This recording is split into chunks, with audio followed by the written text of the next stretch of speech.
Election سر پہ ہیں. Election کا اعلان ہونے کے باوجود پاکستان تحریک انصاف کو اپنا جھنڈا نکالنے کی اجازت نہیں ہے اور یہ الیکشن کے فیئرنیس اور ٹرانسپیرنسی پہ سب سے بڑا سوال جو ہے ڈالتے ہیں.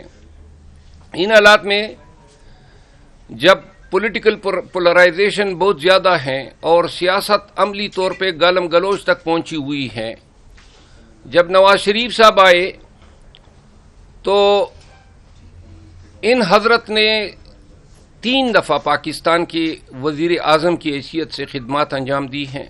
2 دفعہ وزیر اعلیٰ پنجاب رہے ہیں. پھر 16 ماہ ان کے بھائی صاحب جو ہے وزیر اعظم پاکستان رہے.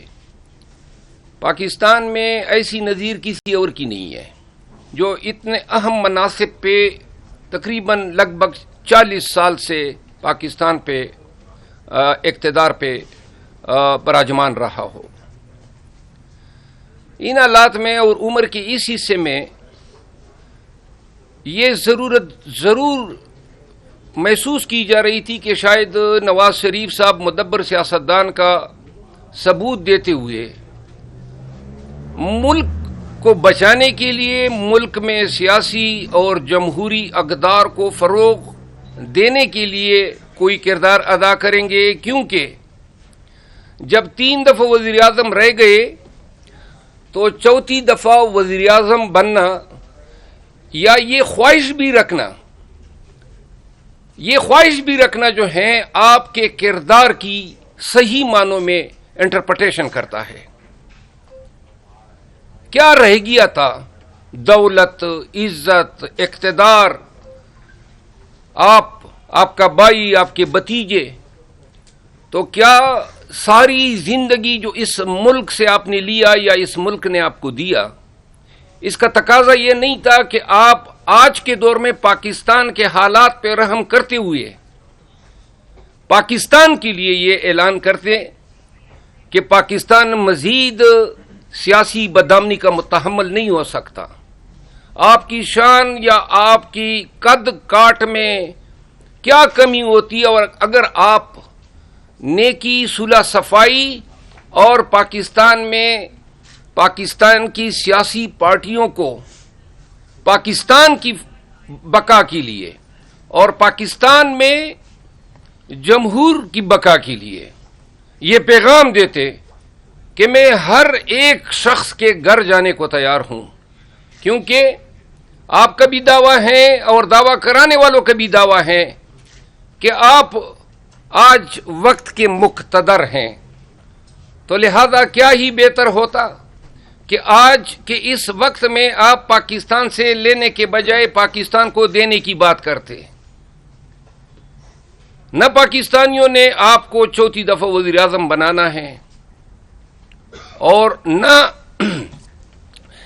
اس پروپیگنڈے کے ساتھ جو آج آپ کے پارٹی کے لیڈرز نے الیکٹرانک چینل میں چیئرمین پی ٹی آئی اور ان کے اہل خانہ کے خلاف مسلسل جو آج بھی اس کا تسلسل تھا پھیلا رہے ہیں، اس سے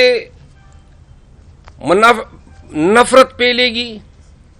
ہم نے خان صاحب کے ساتھ ملاقاتوں کے بعد یہ پیغام دے رہے ہیں کہ شاید یہ الزام تراشی، یہ سخت رویہ، یہ جو آپس میں چپکلش انتہا کو پہنچی ہوئی ہے، کم از کم الیکشن کے دوران جو ہے ہمیں ڈیسنسی کا مظاہرہ کرنا چاہیے. اگر آپ آج یونیلیٹرلی یک طرفہ طور پہ اس شخص پہ جس کی پارٹی کو 9 مئی کے نام پہ کوئی سانس لینے کی اجازت نہیں ہے اور جس کو آپ نے جیل میں ڈلوایا ہوا ہے اور خود جو ہیں آپ کنوکٹ ہونے کے باوجود دندناتے پھر رہے ہیں، آج کی اس پریس کانفرنس میں یہ کہہ سکتا ہوں کہ 16 ماہ میں جو اسلحہ سکینڈل ہوا ہے، اسلحہ لائسنسز کا، چینی کے کارٹلائزیشن کا سکینڈل ہوا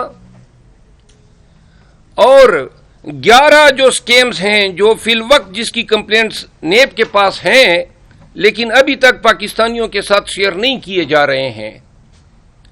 لیکن وقت آنے کے ساتھ ساتھ یہ چیزیں خود تشت بام ہوں گی کہ ان 16 ماہ میں کس طرح لیڈران نے اور ان کے بیٹوں نے پاکستانی خزانے اور پاکستانیوں کے وسائل پہ کس طرح لوٹ مار جاری رکھی. آئندہ کے پریس کانفرنس میں 16 ماہ کی جو ان کی کارکردگی رہی ہے اور جہاں جہاں پہ میرٹھ کا قتل عام کیا گیا ہے، جہاں جہاں پہ دنیاوی مقاصد کے لیے اور ایکسٹرنل کنسیڈریشن کے لیے ایگریمنٹس دیے گئے ہیں، بالخصوص ایسے اداروں میں جس طرح کے ایک مثال میں آپ کو دے دیتا ہوں. ایک اندازے کے مطابق 4 ماہ میں 11,000 سے زیادہ کلاشنکوف کے لائسنسز جاری کیے گئے. 4 ماہ میں 11,000 سے، اور فی لائسنس جو ہے مارکیٹ میں 5 لاکھ روپے جو ہیں کلیکٹ کیے گئے. یہ اسکینڈل جو ہیں کن لوگوں کو جاری کیے گئے؟ کبھی اندیشہ ہے کہ اس میں بہت سارے اسلحہ لائسنس ایسے لوگوں کو بھی جاری کیے گئے جن کی مجرمانہ ہسٹری رہی ہے. تو عزیزان وطن، ہم یہ جو آج کی پریس کانفرنس ہے اس کا بھرپور جواب دیں گے. اگلی پریس کانفرنس میں کل خان صاحب سے میں ملاقات کروں گا، اور انشاءاللہ یہاں پہ میں آپ کو بتانا ضرور پسند کروں گا کہ پاکستان تحریک انصاف میں شمولیت کے لیے چند بڑے نام ہیں جو کہ ملک کی سیاست کے ہیں. متوقع طور پہ شاید منڈے کو بھی ہماری اسی پریس کلب میں ایک انتہائی پاکستان کی ویل نون سیاسی شخصیت کے ساتھ میری پریس کانفرنس ہوگی.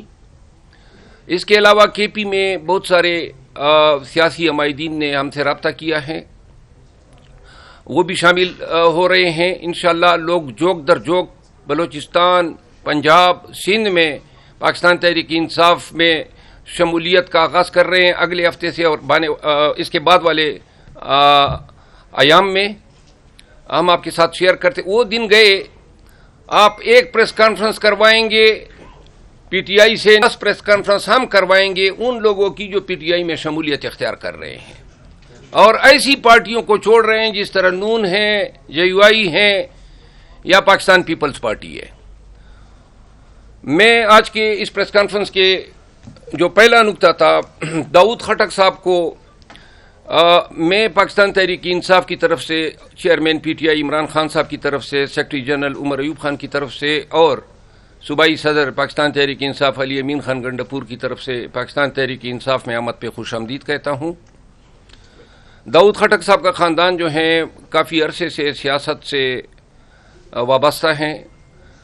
ضلع نوشہرہ میں پرویز خٹک صاحب کی وجہ سے ان کو پاکستان تحریک انصاف میں وہ مقام کی توقع نہیں تھی، کیونکہ وہ ہر چیزوں پہ چھایا ہوا تھا. تو لہذا ان کے جانے کے بعد کے پی میں اور بالخصوص پشاور ڈویژن میں وہ لوگ جو پرویز خٹک صاحب کی سیاست کی وجہ سے پاکستان تحریک انصاف سے دور تھے، وہ اب پاکستان تحریک انصاف کے قریب آئے ہیں. داؤد خٹک صاحب جو ہیں پاکستان تحریک انصاف میں غیر مشروط طور پہ شمولیت کا اعلان کر رہے ہیں. میں مائک تھوڑی دیر کے لیے ان کو دوں گا تاکہ وہ اپنے خیالات کا اظہار کر سکے. جناب داؤد خٹک صاحب. بس ٹھیک ہے. پریس کے ساتھیوں السلام علیکم. تھوڑا اونچی آواز. بس ٹھیک ہے، یہ آواز ٹھیک ہے. ہاں جی جی یہ والا ہاں یہ ٹھیک ہے، بس اس میں بولے سر. اچھا اب ٹھیک ہے آواز؟ اچھا، میرا تو بیسیکلی یہ تحریک انصاف میں آنے کا جو فیصلہ ہے وہ خان صاحب کی جو جد و جہد ہے اس کو دیکھتے ہوئے ان کا ساتھ دینے کے لیے